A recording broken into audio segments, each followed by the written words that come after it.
En la composición de la población mundial referente a la edad ha ocurrido un gran incremento en el número de habitantes del planeta y un cambio dramático en relación al número de personas mayores de 65 años o más. Si este fenómeno continúa, el grupo de la tercera edad se duplicará en pocas décadas. De acuerdo a cálculos de las Naciones Unidas, el número de los pobladores del año es de 7 billones de habitantes, de los cuales 6 billones viven en países en vías de desarrollo y 1 billón en países desarrollados. La juventud y edad adulta es en la tercera etapa de la vida cuando se diagnostica más del 65% de todos los cánceres, considerando que este grupo de personas de 65 años o más representa el 10 al 12% del total de habitantes. De acuerdo con las cifras del Instituto Nacional de Geografía y Estadística, INEGI, reportó al cáncer como la tercera causa de muerte en el país en el año 2006, solamente superado por las enfermedades cardiovasculares y la diabetes, un incremento muy significativo al compararlo con el año 1950, en que el cáncer no figuraba entre las 10 primeras causas de mortalidad. A nivel internacional, México se encuentra colocado como el país con más baja mortalidad por cáncer entre los países pertenecientes a la Organización para la Cooperación y Desarrollo Económico. Estas cifras, que pueden interpretarse como una gran deficiencia en la comunicación de los datos del país o bien a un subregistro en incidencia y mortalidad reportadas por México. Diversas teorías se han propuesto para explicar el fenómeno de envejecimiento y su relación con cáncer, basadas en señalar el hecho concreto que ocurre durante el proceso complejo, sin lograr explicar de manera satisfactoria la totalidad de los cambios que se producen. El cáncer y el envejecimiento comparten varios aspectos de su etiología y desarrollo, lo que deriva en un gran número de hipótesis, dentro de las cuales 3 han sido las más aceptadas y discutidas. La primera señala que la agrupación del envejecimiento y el cáncer es consecuencia de la exposición prolongada de una persona a agentes cancerígenos, o sea que individuos de la tercera edad reciben durante el periodo largo de efecto de estos agentes. Ejemplo de ello es el cáncer vasocelular y epidermoide de la piel, que tiene una relación directa a la exposición de la luz ultravioleta, sobre todo de las bandas más dañinas situadas en los límites 200-300 veces BU.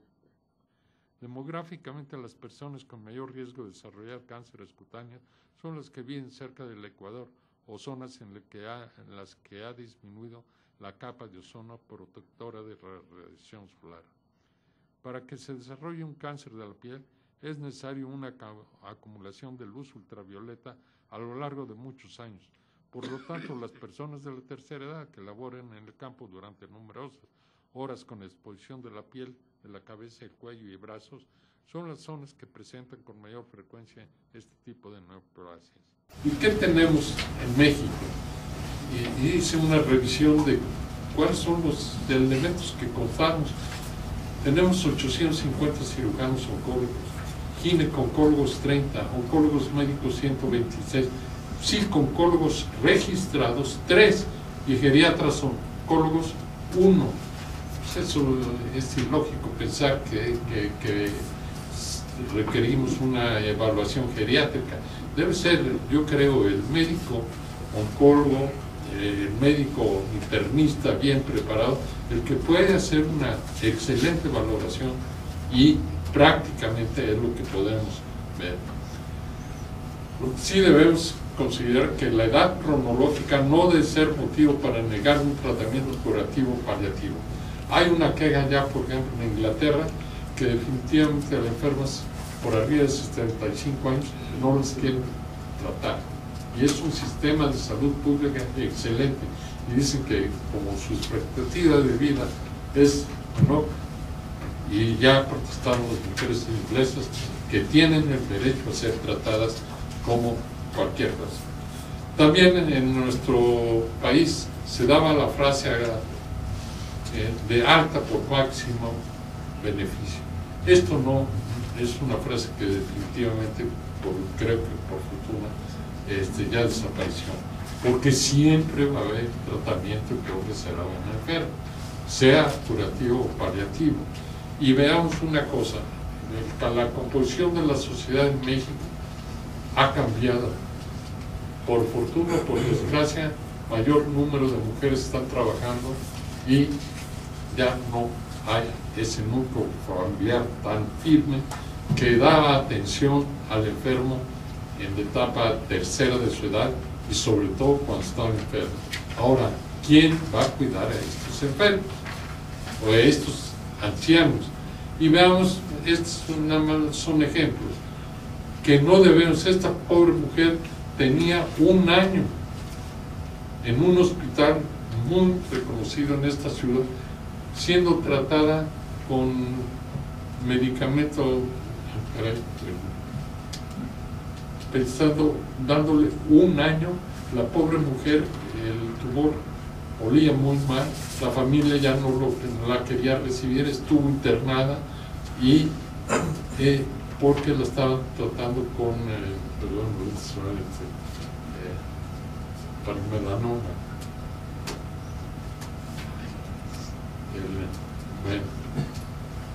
Alzheimer. Y cuando la vimos le habían tomado una biopsia que carcinoma epidermoide. Obviamente no era un carcinoma epidermoide, lógicamente que tenga experiencia, es un melanoma amelánico. Esta enferma fue tratada, tenía metástasis bilaterales, se le resecó el tumor. A los 8 días la enferma estaba comiendo, la familia la aceptó, es cierto, murió 2 años después por metástasis pulmonar, pero lo que vivió más o menos aceptablemente. O este enfermo también con un melanoma que lo habían drenado, lo habían operado 4 veces, tenía un melanoma en cuero cabelludo con metástasis en cuello, yugulares, en mastoides y en cadena posterior, y que fue motivo de discusión, y yo insistía en que había que operar. Este enfermo se operó con una resección amplia, disección bilateral de cuello, resección de parótida, disección y un colgajo.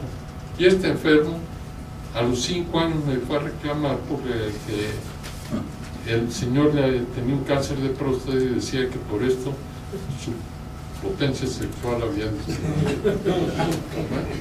Realmente, como también debemos criticar el encarnecimiento terapéutico, que estamos viendo enfermos que prácticamente están al borde de la muerte, que se ha hecho la frase un poco crítica de que la única razón de no dar tratamientos de quimioterapia es que no respira el enfermo.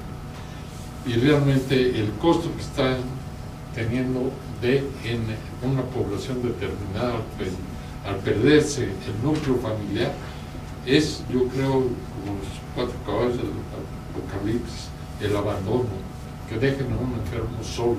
¿Quién lo va a cuidar? Viejo, o edad avanzada, pobre y con cáncer.